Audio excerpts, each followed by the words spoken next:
Hello, I'm going to start a new video, Hermetic Code, and just with single buildings or just with single cities or with single states, I'm going to try and show how the pattern works, especially across, I'll be touching on some other countries as well, referring back, but basically it will be a series just to establish without a shadow of a doubt that there is, well, it's part of an ancient plan, but to show how it's very strong in the US, for instance. Now, you could do the same in Canada, New Zealand, Australia, many other countries as well.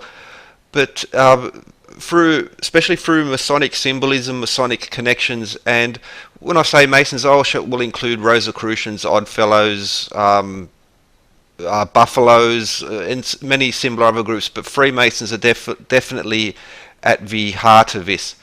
Now, Sun, Earth, Moon and Stars will be one of the main themes, but to read this code, the most important element is are the seven liberal arts, especially the quadrivium: geometry, astronomy, arithmetic and music. This is a ancient system of education where the concept was to harmonize different. Now we have these separated fields. You do your math, you do your music, even geometry, and so basically they're separate. We've specialized, we've separated things, but the magic of this method is that it brings so many things together, so that by accident you learn each of the different fields. Now, I'm going to use Indianapolis especially has the foundation point from to show how this pattern works across a wider scale. So firstly, by detailing some parts of Indiana, for instance the Indiana State Capitol building, and then joining that to and comparing it to many other states across, many other California, Denver, Illinois, Kentucky, Louisiana, South Carolina. I've already covered North Carolina, and many others as well. But so let's begin at the Indiana State House, 1887, and firstly look at some of the common themes and symbols. Now, through other buildings, recent series of Winnipeg, the Missouri, North Carolina, just to show how these buildings, well, they're quite beautiful in many ways because of the craftsmanship, the architecture, and the whole thing around them. They're very special buildings. They're not cookie cutter. They're not off the shelf. They're very special engineered, designed in a specific way. Even though they're all unique, they're all the same. Now, this recurring theme is especially from a Mason tracing board, the Doric, Ionic and Corinthian schools of Greek architecture. Now, for instance, this is animated 3D board, but you'll see, like amongst so many other symbols, including sun, earth, moon and stars, we also have the three columns: Doric, Ionic and Corinthian.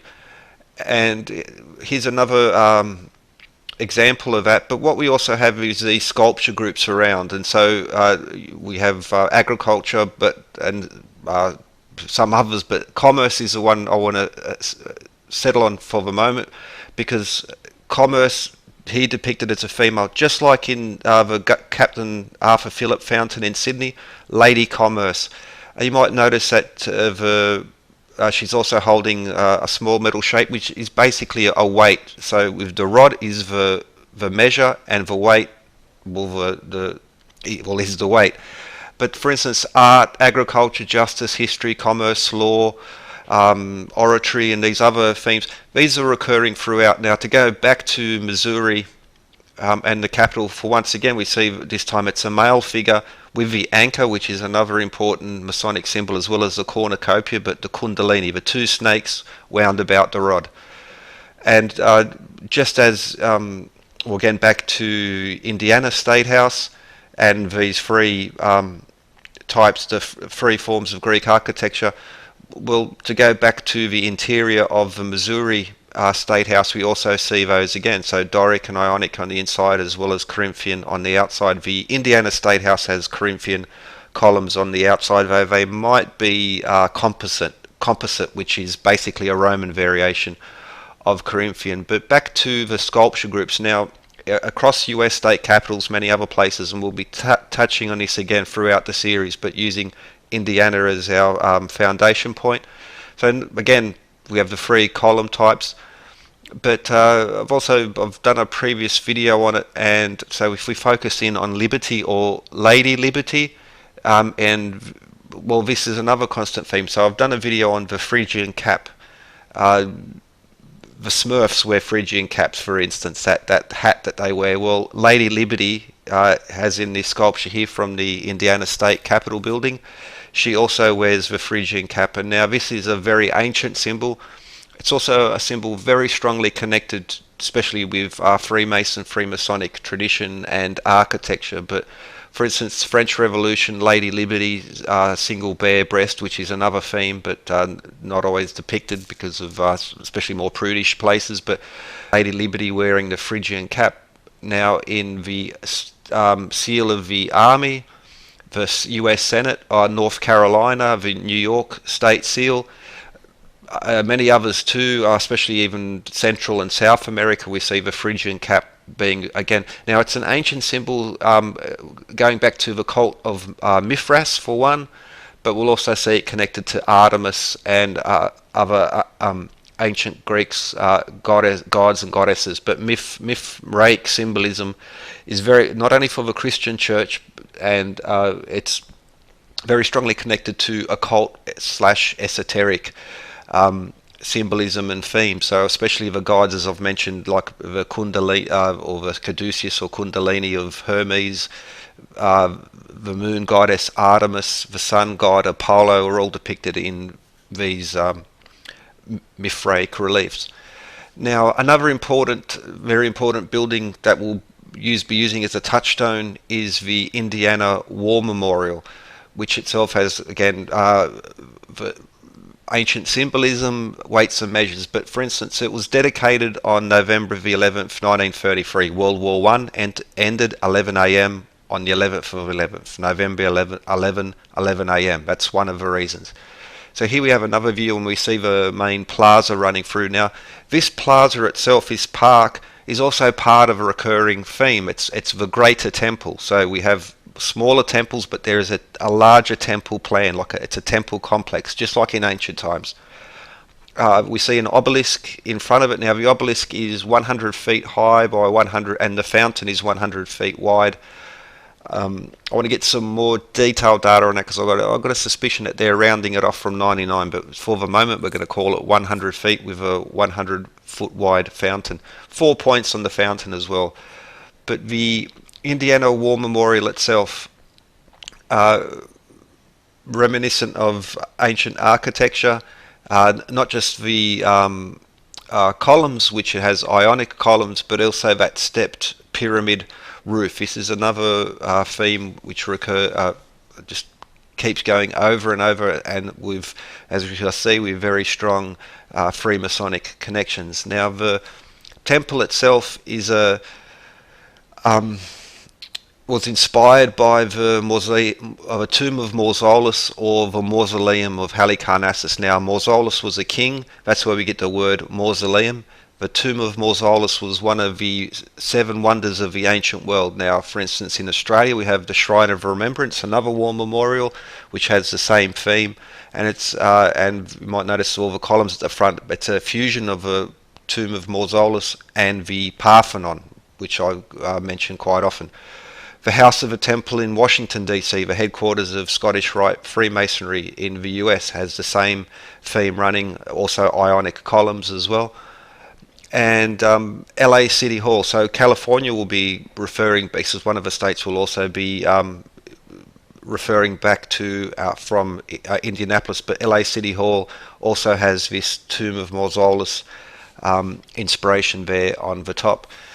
Now the War Memorial itself is 210 feet, and at the front it has the largest sculpture, the largest bronze sculpture of its type in the US, and that's 24 feet high.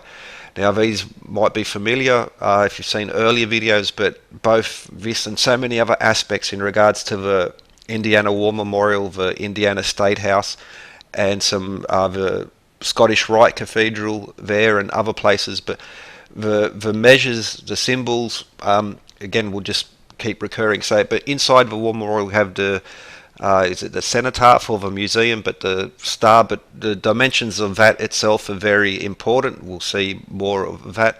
But once more, it's the lovely buildings, the craftsmanship, and well, the ancient symbols as well. So we see the female with the wings there, pushing us towards like the Sphinx, such as in the original story of Oedipus Rex, and also a consistent theme throughout all the videos that I've made from Australia to Europe to the US as well. Now, underneath the War Memorial, we have this auditorium theatre, and I should have done a little bit more digging into this, but to get the measures anyway. But it's the Pershing auditorium, so it's a place just like the Scottish Rite Cathedral and many, well, it's weddings and ceremonies, all sorts of things happen there. But the connection to, well, especially with Freemasonry, so General John Pershing was a 33rd degree Mason. He was the one of the generals for the US Army in World War One. He laid the cornerstone for the War Memorial. Now in Holland, there's a General John Pershing Lodge. It's an English-speaking lodge, and an interest. So you can have a look a little bit deeper. But once more, the cornerstone, Freemasons, and again many other deeper connections. Now the cornerstone, touched on that in the previous Missouri episode. We'll go over that a little bit again. But so here we move a little bit along. So now we have the War Memorial, and we move further up the plaza, and again, so there we have where the obelisk is located. Now, the tower to the left is the Scottish Rite Cathedral in Indianapolis, and the building just to the right, down the end of that plaza, is the Central Library. This in itself is a theme, and especially I noticed it here in Sydney, and then started spotting it in other places. But again, we have a greater temple plan that this oblong rectangular park, now it's orientated north-south. Sometimes it's orientated east-west. But for instance, in Denver, we're going to find essentially the same pattern repeated, not just the same measurements, not just the same symbols, but the wider temple plan. The only difference being it's aligned east-west rather than north-south. But so here is a focus on the where we see the Scottish Rite Cathedral, and well, the Scottish Rite is one of the main bodies within Freemasonry, and this is also the largest, probably not the headquarters of Scottish Rite. That's in Washington, but in terms of size, it's the largest in the US, or pretty sure also in Canada as well. Basically on a sort of Gothic theme, and well, as with all of these things, it's loaded with info, especially by counting, symbols, weights and measures. Now this is the Tyler's room. Tylers, brick masons, stone masons, all come from the original same general craft, and so that was like tiling is it's not just about cutting and laying stone. Tilers and some other skills are incorporated, especially within the symbolism. But another recurring theme, we see the zodiac plus 3 extra Freemasonic symbols such as the Rosy Cross. Anyway, that's now inside the building we have the ballroom. The ballroom itself is 99 feet by 99 feet.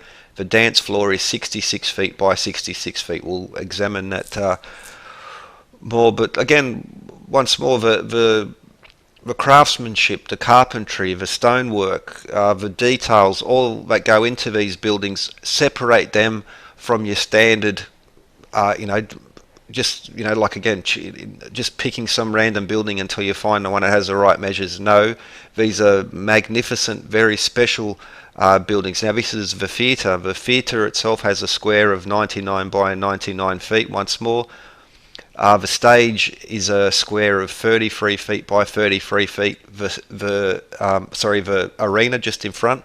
The stage is 33 feet deep and 82 feet wide. All of these and more will come back to in future episodes because they're all very important and they all directly connect to other major state capital buildings and other very important memorials, monuments, etc. Not just I'm not talking about measuring a McDonald's and finding that the numbers I'm talking about, again, very special buildings. Now, moving up the plaza a little bit more, and we have this fountain. And now the fountain there has these.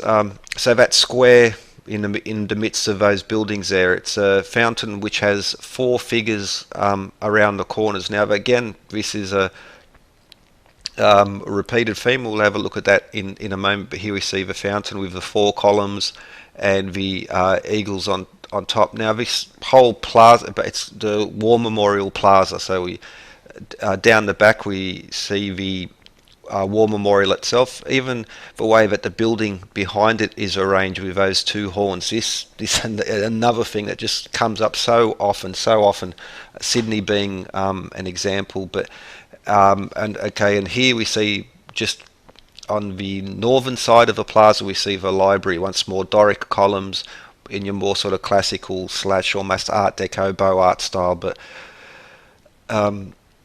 So there we have the plaza. Now there's also the Soldier Sailor Memorial. Pardon me, getting a bit late. But I won't look at that for the moment because there's a few other things going on in there. But this is part of also the greater plan. Now in a moment we're going to focus in on another key little point. But anyway, so now we get a bit of an overview of the city. There in the bottom left you can see the Indiana State Capitol.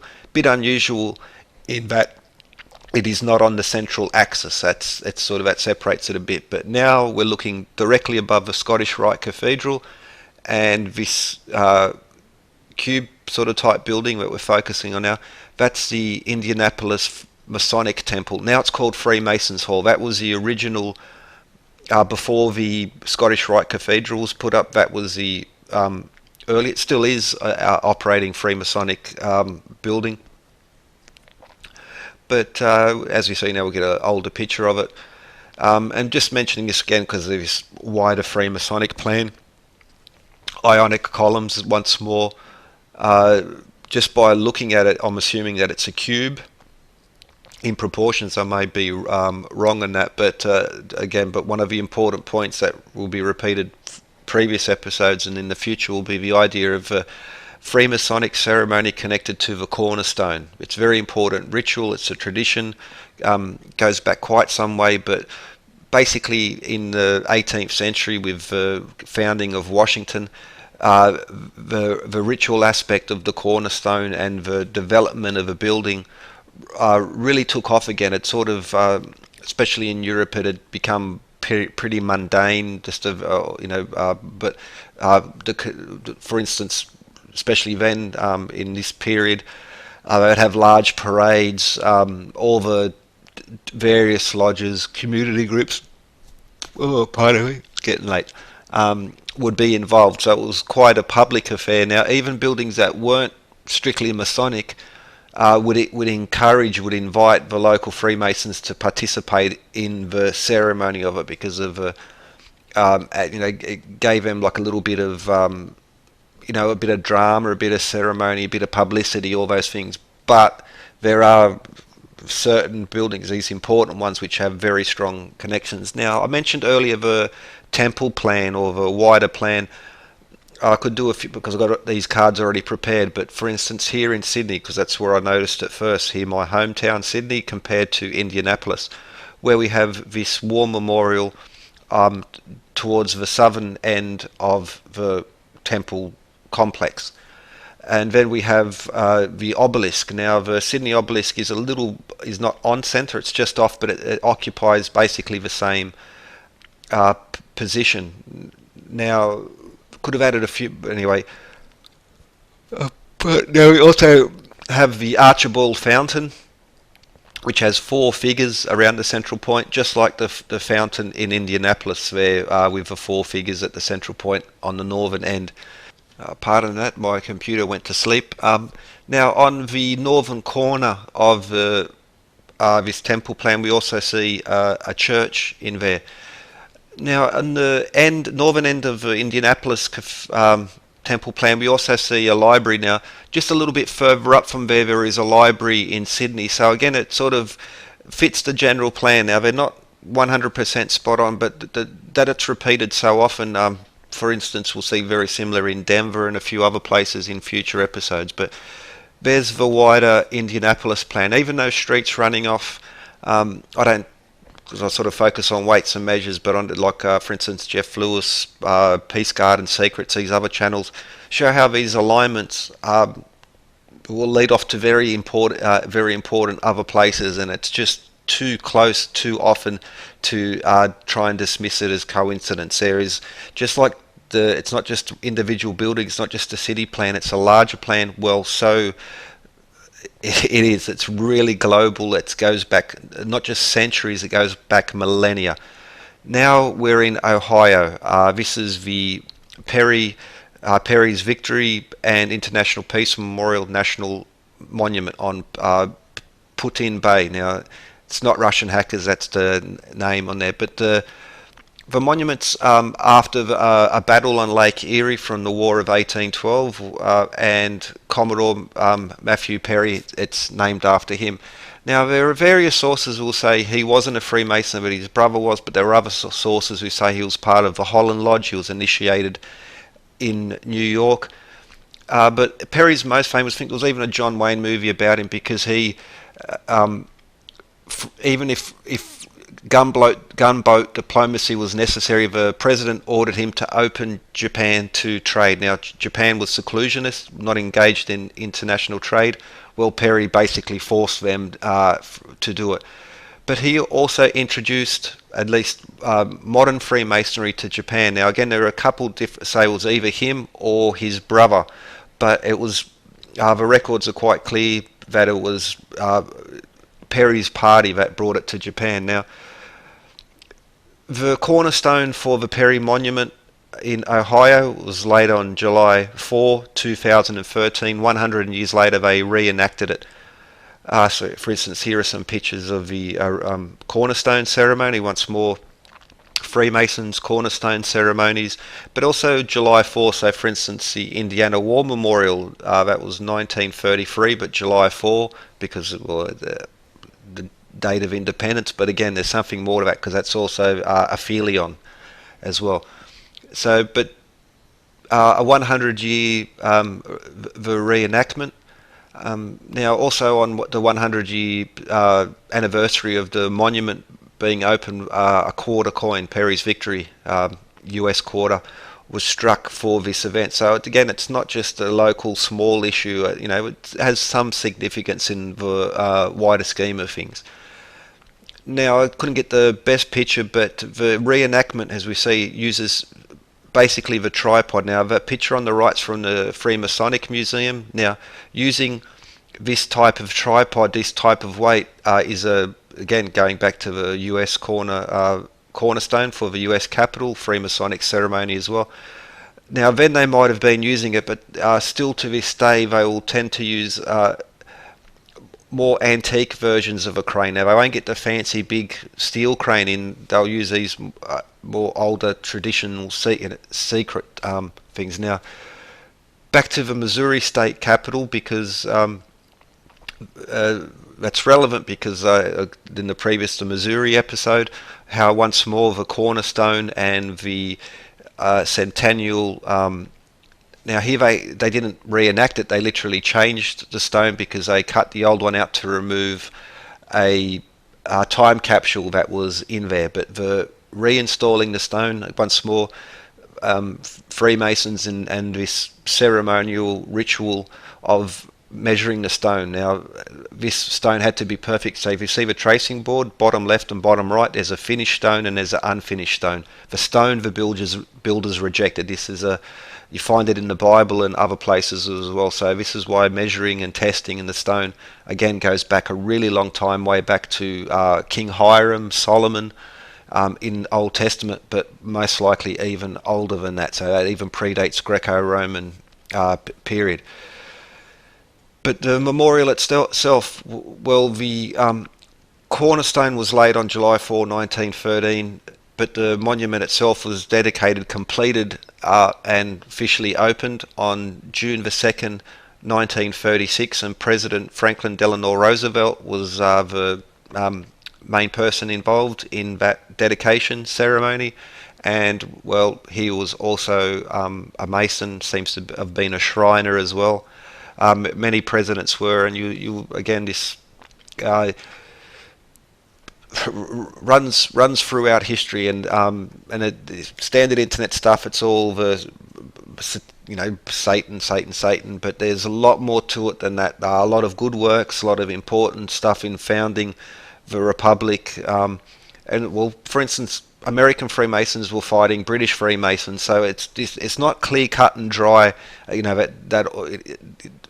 It's like two Catholic nations can go to war, two Protestant countries go to war. So we have to sort of drop this narrow view. But anyway, the column itself, Perry's column, it's the largest Doric column in the world at 352 feet high.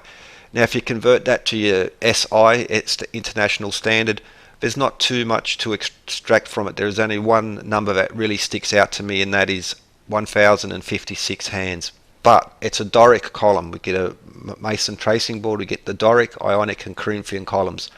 Again, just like in the State House, you might have noticed on the War Memorial, on the inside they had Corinthian but Ionic on the outside. But this is a Doric column, and as I've been going to point out throughout earlier videos, Doric is a ancient system of measuring. Also applies to music, but in this particular instance we're going to focus on the ruler.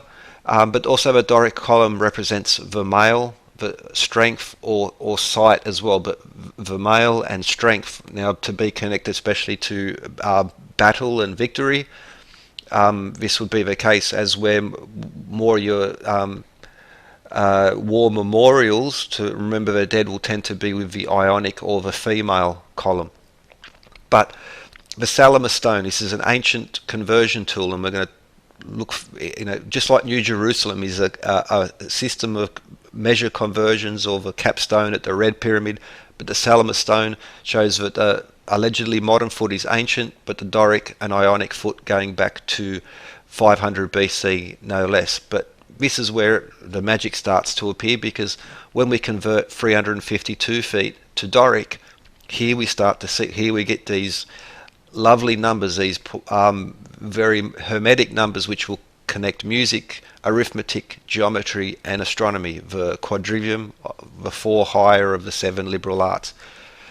Now the Ionic scale, just like the Ionic column on the tracing board, it will also convert over, but you might sort of notice, for instance, 1,100 Doric hands, well, it's 110 Ionic hands, 110 Doric yards. So it's all the numbers in the Doric, on the Ionic in the light green, are matched on the Doric scale. It's just at a ratio of 10 to 1.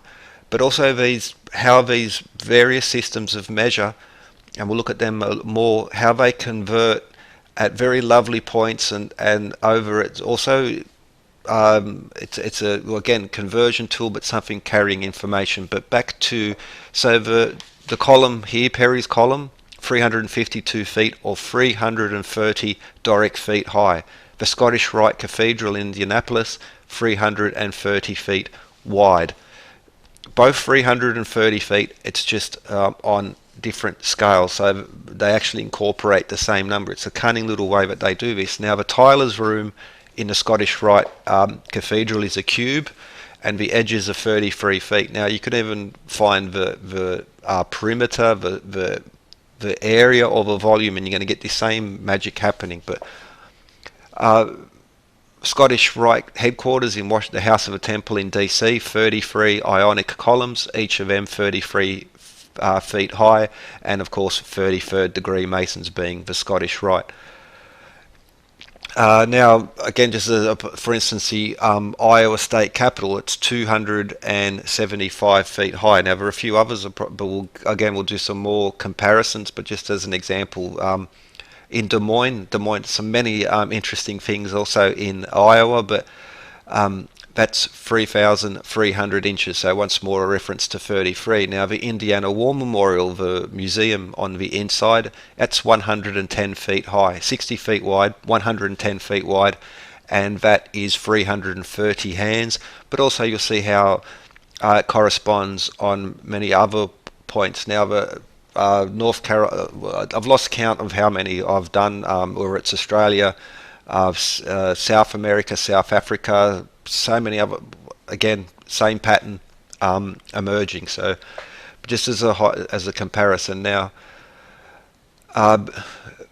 you can see 33 is very, now even in the standard literature in regards to Scottish Rite Cathedral, the use of 33, 66, 99, it's part of the plan. It's no secret as well. So for instance, 33 feet high.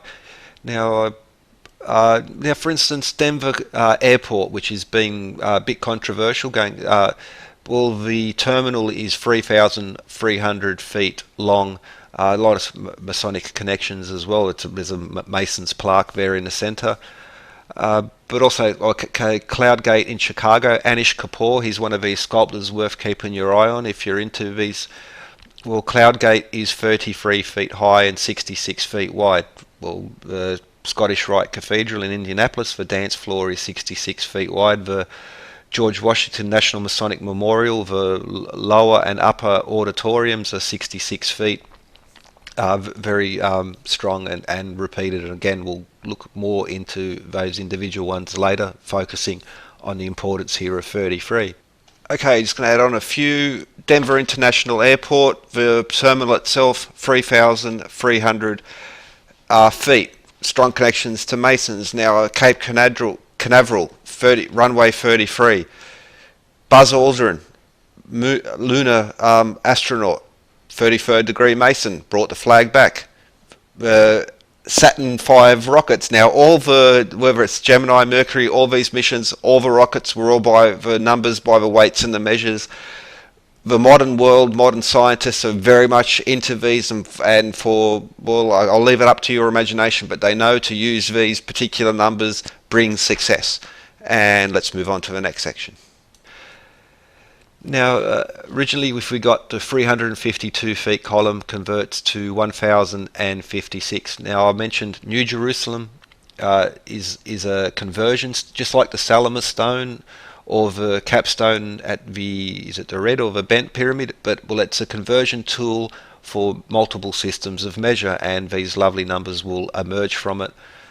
And I've done a video on New Jerusalem, how the wider plan works and how many other points, but so this will be a short version. Now that means that the edge length of New Jerusalem is, what would that be, 5,280,000, well 528, this connects over. Now that will convert to 99 and a whole bunch of zeros, both in ionic inches and Doric span. So once more, as an example of what I believe one of the true meanings of what New Jerusalem is that it's conveying this system of knowledge through weights and measures, just like the Ark of Utnapishtim in the Epic of Gilgamesh. Now, that will also convert to 33 and a whole bunch of zeros on the ionic scale in ionic palm. So we're going to see, again, just as an example of how these will all connect over and blend into one another, repeated themes, consistent. Now,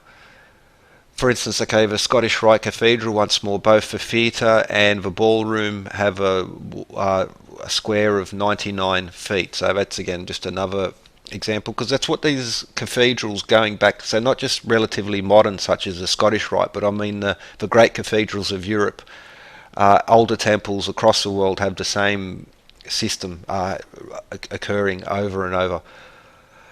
Now the Great Pyramid, so at 1056, well, that's how many sacred Jewish cubits is the maximum visible edge length. So if you stand at the corner of a pyramid, you can see the base times 2. Now that is interesting because that will also be a conversion point, because half of that is 528, just like in the New Jerusalem. Just it's a different system of measure, and you're just adding or removing a whole bunch of zeros. Now,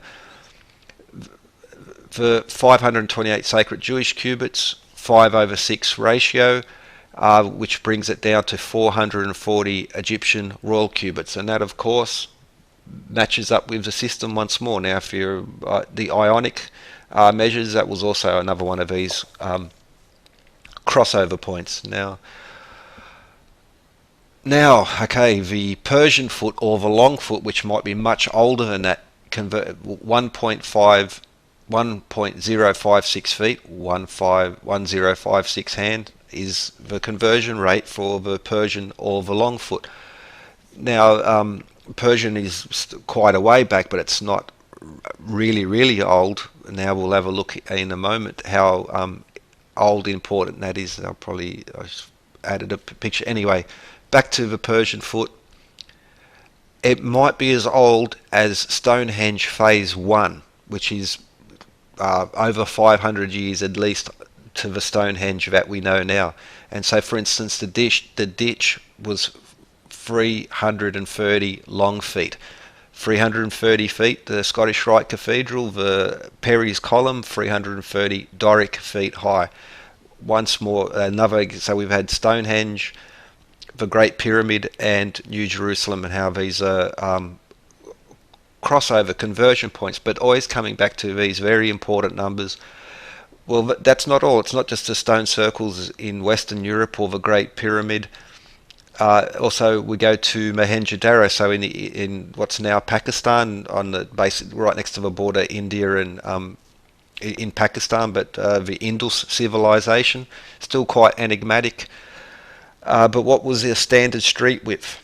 33 feet. So of the Indus civilization, the most famous of the two cities, one was Mohenjo-daro and the other was Harappa. And, well, just like in Mohenjo-daro, even the weights, and I'll go into that more, I've mentioned it in some previous videos, but the weights and the length. Now, for instance, in Harappa we see again 33 feet being a standard. Now that's 33 SI feet, the 12-inch ruler that you've got at home. They did not use that. Now the evidence for that is that basically they found some examples of rulers, but 1.1 of our standard feet equals 1 Mohenjo-daro foot. So 13.2 inches equals 1 Mohenjo-daro or Indus foot. You might even notice 132 in the Doric scale there, but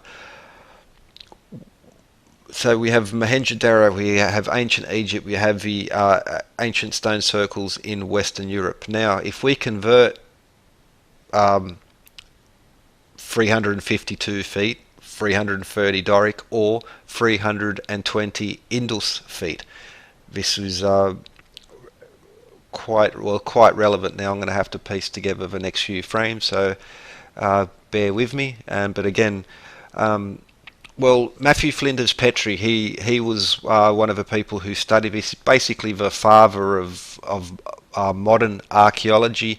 Pretty much wrote the book on many things. And okay, just let me pause for a moment. Okay, so back we go. Matthew Flinders Petrie, again, basically the father of modern archaeology, pretty much wrote the book on, well, a couple of books, and some of the more important ones was his work in regards to Egypt and the Great Pyramid. He noted that strange tool marks and some of the other still unanswered questions regarding the pyramid, but he also did some of the first modern survey and geometric analysis of Stonehenge. We've talked about the pyramid and Stonehenge, and of course some work in regards to Mohenjo-daro and the, well, not Mohenjo-daro itself, but the Indus civilization. And but he was a descendant of Matthew Flinders. Now, Matthew Flinders, apart from being a Freemason, very important for us in Australia because he did the first very accurate map of Australia and gave Australia its name. First time Australia was printed was in his map, but he used a combination of a modern system of longitude and latitude as well as the Portolan mapping system, which is 32 rays around a central point, 32 over 33. Just like in the measures, 330 Doric converts to 320 Indus, a 33 to 32 ratio. But ancient maps such as the Peri-Reis map and other older systems, this was the standard for centuries and centuries, well, probably thousands of years, this 32 around the 33rd central point. Now, in regards to this, and we'll look at the Indiana state capital more, but for one of the reasons is that it's 256 feet, which is loaded with info as well, but that converts to 320 Doric or 3,200 ionic inches. Another, just again, references, but the Scottish Rite, so there are 33 levels, degrees, 33rd by invitation only. Pershing, I mentioned he was a general connected with the Indiana War Memorial. He was a 33rd degree, but there are 32 open, so again 32 over 33. Now, an interesting point in regards to not just these measures in the pyramid is that, well, if you apply that to the pyramid, now the 440 Egyptian royal cubits is a base. If you keep dividing that in well, we have 440 in this measure scale, but 440 divided by 2 is 220, then halve that is 110, then you halve that, you get 55. If you halve that, you get 22.5. So the smallest whole digit number is 55 Royal Egyptian cubits. Now 440 as well, standard concert pitch A440, but I reckon that one of the important reasons for this is also that between the fourth and the fifth on the if you do a 4D grid, add the differences between them, you get 440. Now, so again, 32 around the 33rd central point. Now the next card's probably not the best prepared, but you can see, so the smallest whole number, if you keep dividing it up, is 55. So there are 32 units of 55 Royal Egyptian cubits which make up the perimeter of the pyramid. Now 55 as it's a Fibonacci number. It's the 10th Fibonacci number. It's the 10th triangular number connected to the Pythagorean Tetractys, 10th and 10th, as well as across dimensions, one of the beautiful numbers as well. Now, Lord Norman Foster have done a few episodes just on him, especially in Astana, but the Pyramid of Peace and Reconciliation. Each one of those smaller triangles contains 55 nodes. This is another important piece of geometry, but it's hollow on the inside, but in a symbolic sense at least, 55 small pyramids make up that grid. But another connection is that on the uppermost level, where the blue glass is the illuminated level, the diplomacy level, the elite level, the diplomacy table has 32 points around it, around the 33rd central point. So now we'll have a look at weights and measures and how these numbers connect. Now, I mentioned earlier 55 being the 10th triangular number. Well, the 32nd triangular number is 528. Pyramid, 528 sacred Jewish cubits, 5,280 fingers on the Doric scale. And again, the same methods, the same patterns. Now, so for instance, 528, now 5,280 feet per mile, mile being, well, the whole, no point in going to that for the moment, but 32 rods equals 528 feet. Now, why a rod? Well, 33 over 32 equals 16.5 feet, or one rod. So 2 rods equals 33 feet. But so they're in by the measures now, 33 pounds equals 528 ounces. So once more, this 33, 32, again, this through symbols, through the dimensions, through the proportions, we keep coming back. This is ancient knowledge that's been passed on. Now, For solfeggio, now I'm not, music theory's my weakest point without a doubt, but I have sort of noticed now that probably someone who's more in tune with music, so to speak, would have more to add, maybe to say yay or nay. But of those people who were very much into the solfeggio scale, well, 528 and 396 are important. Now 396, you keep halving that, you get down to 99. 528, you keep halving that, you'll break down to 33. 33 and 99, for instance, in the Scottish Rite Cathedral. But the number 528 itself, so as we mentioned, the Great Pyramid, the base. Now the base of New Jerusalem we've mentioned.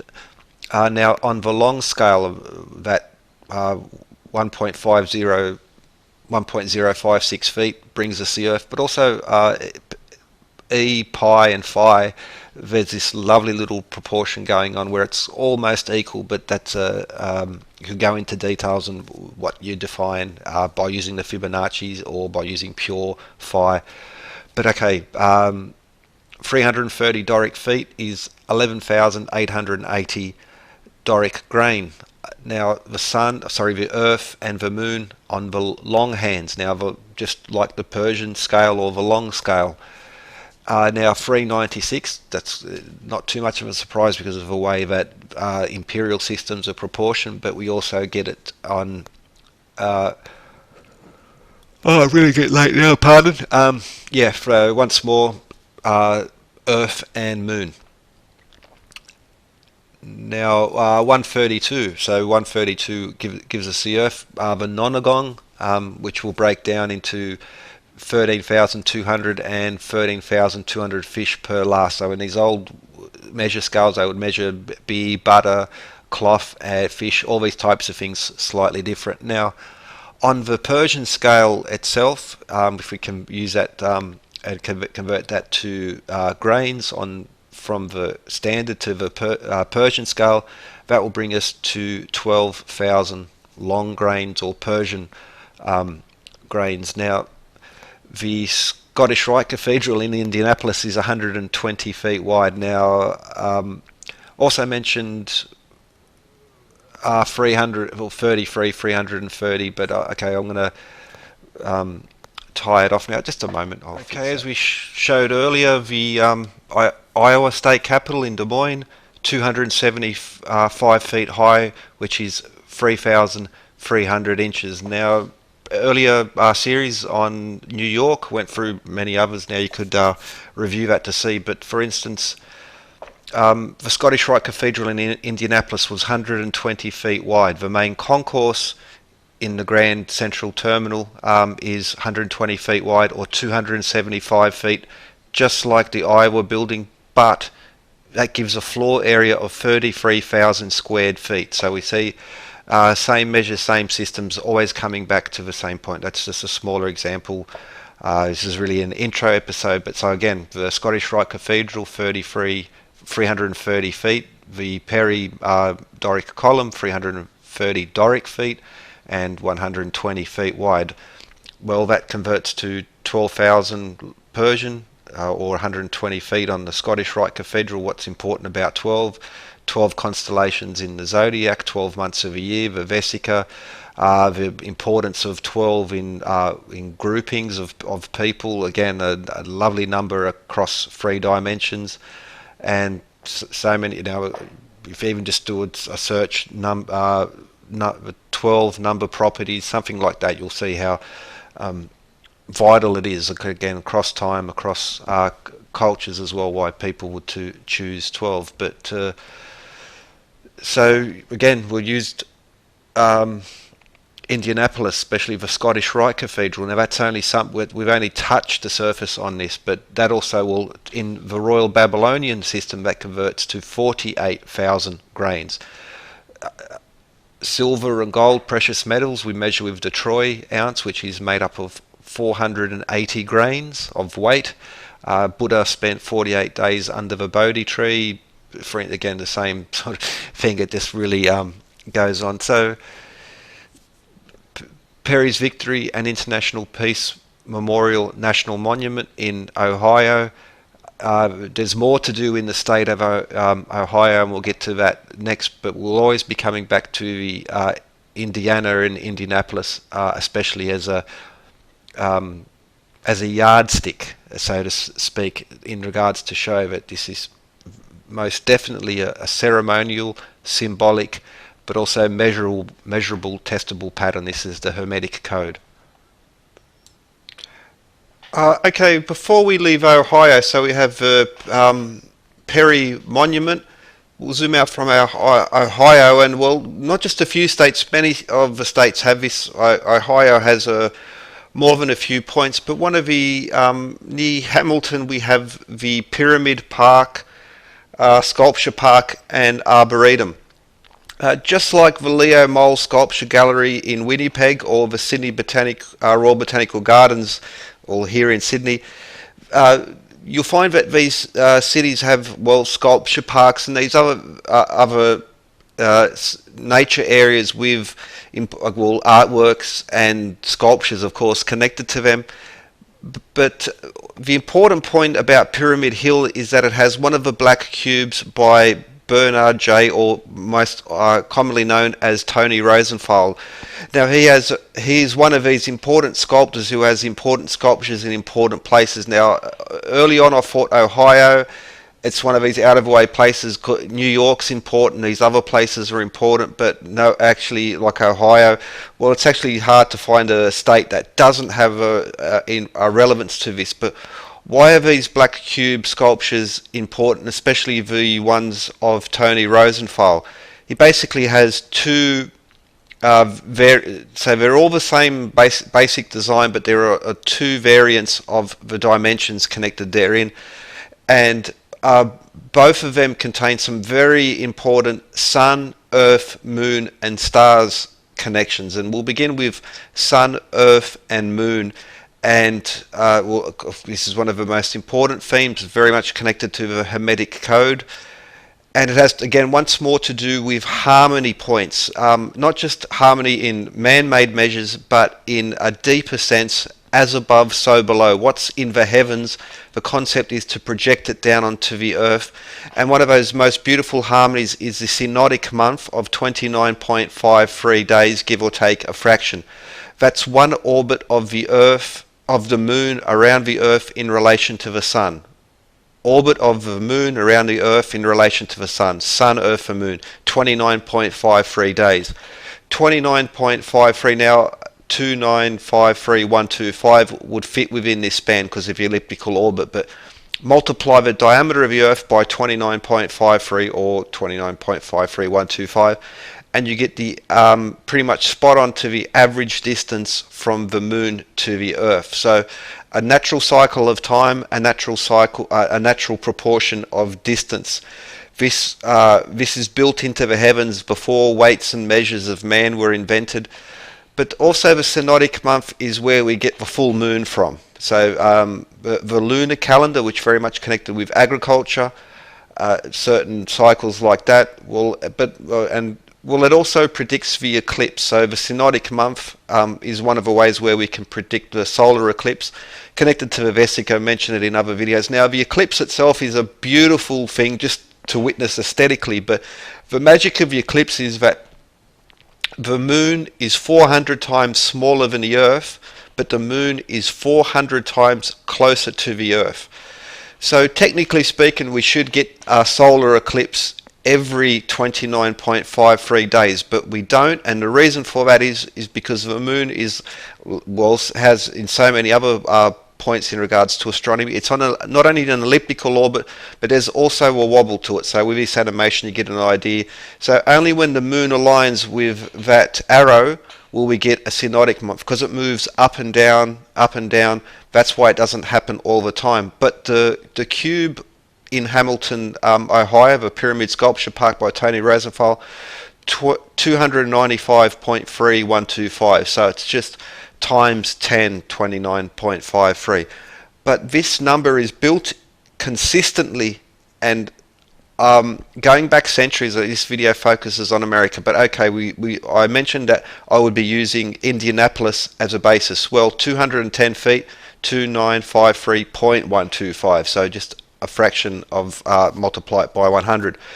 That was a war memorial. The Scottish Rite Cathedral, the stage, and apart from having 33 feet, is also 82 feet wide, which brings us to 2953125 once more. But this is not restricted to Indianapolis or Pyramid Hill Sculpture Park and Tony Rosenthal. For instance, the Kentucky, which has our state capital, which has many other features, is also 210 feet high, 2953125 once more. And now as we move over to Denver and Denver, Colorado, well, Denver especially is even the state seal is basically a Masonic emblem, but the Cathedral of the Basilica of Immaculate Conception in Denver there is 210 feet once more, 2953.125 Samian fingers once again, and that these measures convert consistently. Now, 210 feet is 180 Cremona feet. Well, the state capital has a dome of 180 feet. We'll focus that in future episodes. But also worth mentioning, Denver is aligned east to west. This park, the Greater Temple Plan, and once more we have the Scottish Rite Cathedral on the corner of the Greater Temple Plan in Denver, and I'll look into that more in the future. But now, California, the Californian state capital, now to the roof, not including the spire, there's a little bit, actually 37 feet extra, but to the roof it is 210 feet, 2953.125 Samian fingers once again. I've done lots of, well, especially here in Australia, Blackett and Barnett were two very important architects, and 2953125 consistently in their architecture. This is not an accident. It's not restricted to the US. It's all about Canada, Australia, New Zealand, and the US, of course. But a previous series I did on New York, I also featured how consistently this comes forward in some very important, for instance, the New York Times building, 84 feet, 840 feet, exactly 10 times the width of the stage on the Scottish Rite Cathedral in Indiana. But that's not an exception. Now, of course, there are many buildings in New York, but again, the Bank of America Tower, to the roof, 945 feet. Now, also I featured this IMPay. This is across the world. Banking and mining buildings especially use this. But again, these first two are not the only ones mentioned in New York. Now, for instance, the Manhattan Bridge, which features a vesica and a mercurial statue.